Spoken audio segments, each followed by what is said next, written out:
சிறுகதை 2. நீயே என் காதல். சுரை. கார்த்தியை அடித்து துவைத்துக் கொண்டிருந்தாள் சிவரஞ்சனி. அந்த காட்சியை செங்கல் சூளையில் வேலை பார்ப்பவர்கள் சுற்றி நின்று வேடிக்கை பார்த்தனர். சிவரஞ்சனியின் ஆக்ரோஷமான குரலை கேட்டு வேகமாக ஓடி வந்தான் சுரேஷ். கார்த்தியை சிவரஞ்சனி அடிப்பதை பார்த்து சுரேஷுக்கு பயம் ஏற்பட்டது. கார்த்தியும் பலமானவன்தான். ஆனால் சிவரஞ்சனியிடம் அடி வாங்குவதை பார்க்கும் பேயாது சுரேஷுக்கு சிரிப்பு வந்தது.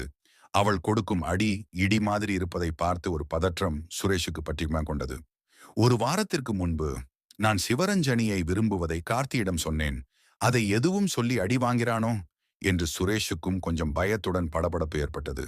இல்லையே, அப்படியே இருந்தாலும் அவ எங்கிட்டதானே சண்டை போடணும் என்று எண்ணி குழம்பி நின்றான் சுரேஷ். சிவரஞ்சனி கார்த்திகை பார்த்து, இந்த மாதிரி இன்னொரு தடவை சொன்னா இதை விட அடி இன்னும் பல மடங்கு இருக்கும் பார்த்துக்கோ என்று கோபமாக சொல்லிவிட்டு தன் சுடிதாரில் ஒட்டியிருந்த மண்ணை தட்டிவிட்டு சைக்கிளில் ஏறி வேகமாக சென்றாள்.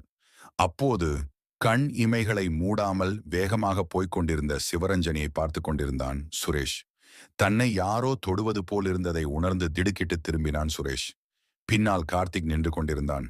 என்னடா கார்த்தி, என்னாச்சு, ஏன் சண்டை என்று சுரேஷ் கேட்டான்.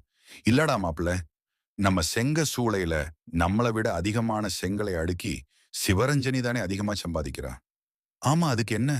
இல்ல மாப்பிள்ள, நான் அவகிட்ட சொன்னேன், நீ எப்படி எங்களை விட அதிகமா சம்பாதிக்கிற? நீ ஸ்பெஷல் மாட்டு தீவனம் எதுவும் திங்கிறியான்னு கேட்டேன். அதுக்கு என்ன போட்டு கும்மிட்டாடா அப்படின்றது கார்த்தி சொன்னான்.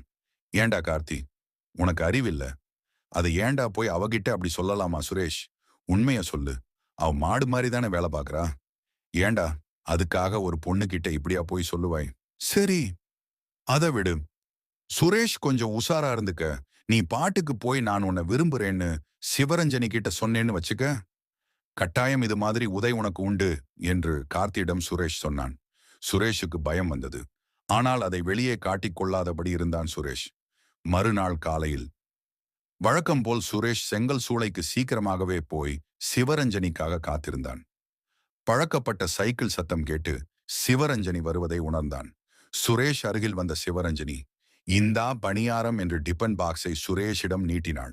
சிவரஞ்சனி பணியாரத்தை எடுத்து அதை சாப்பிட்டபடியே சிவரஞ்சனியை பார்த்து, என்னை உனக்கு பிடிக்குமா சிவரஞ்சனி என்றான் சுரேஷ். ஏன், ரொம்ப பிடிக்குமே. என்னைக்கும் இல்லாம இன்னைக்கு ஏன் இப்படி கேட்கிறே என்றாள் சிவரஞ்சனி. இல்லை, நேத்து கார்த்திகை போட்டு அடிச்சியே அவன் நல்லவன் தானே என்றான் சுரேஷ். அவன் நல்லவன்தான், ஆனால் அவன் கேட்ட கேள்வி என்னை கோபமாக்கியது, அதான் அடிச்சேன் என்றாள் சிவரஞ்சனி. சரி, அதை விடு. இன்னைக்கு சாயங்காலம் வேலை முடிஞ்சதும் அரச மரத்தடிக்கு வந்துரு. நான் உன்கிட்ட ஒன்னு சொல்லணும்.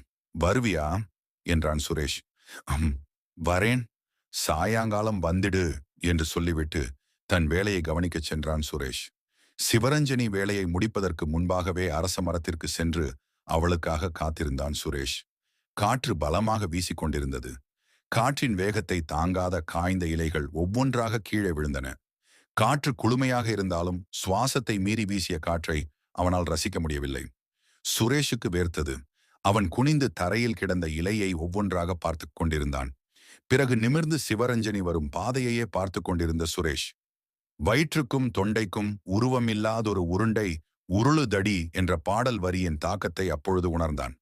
தூரத்தில் சிவரஞ்சனி வருவதை கண்டவுடன் தன் முகத்தை துடைத்துக் கொண்டான்.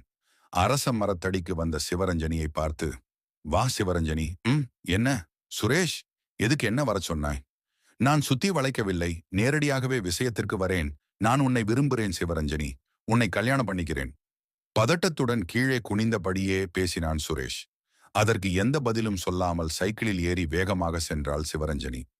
உருவம் சிறியதாக தோன்றி அவள் படிக்க போது மறையும் வரை சிவரஞ்சனியை கண் கலங்கியபடியே பார்த்து கொண்டிருந்தான் சுரேஷ். வீட்டிற்குள் நுழைந்த சிவரஞ்சனியை அவளுடைய அம்மா, வாடா சிவா என்றாள். ஏம்மா, எத்தனை தடவை சொல்லியிருக்கேன் என்ன சிவா என்று கூப்பிடாதேன்னு சொல்லிவிட்டு கோபமாக சென்றாள் சிவரஞ்சனி. சிவாதானே உன் பேர், நீயா சிவரஞ்சனி என்று நீ மாத்திட்டா? நான் என்ன செய்யறது என்று புலம்பியபடியே சுவற்றில் மாட்டியிருந்த சிவரஞ்சனி சிறுவனாக இருந்த போது எடுத்த போட்டாவை கண் கலங்கியபடி பார்த்தாள் சிவரஞ்சனியின் அம்மா.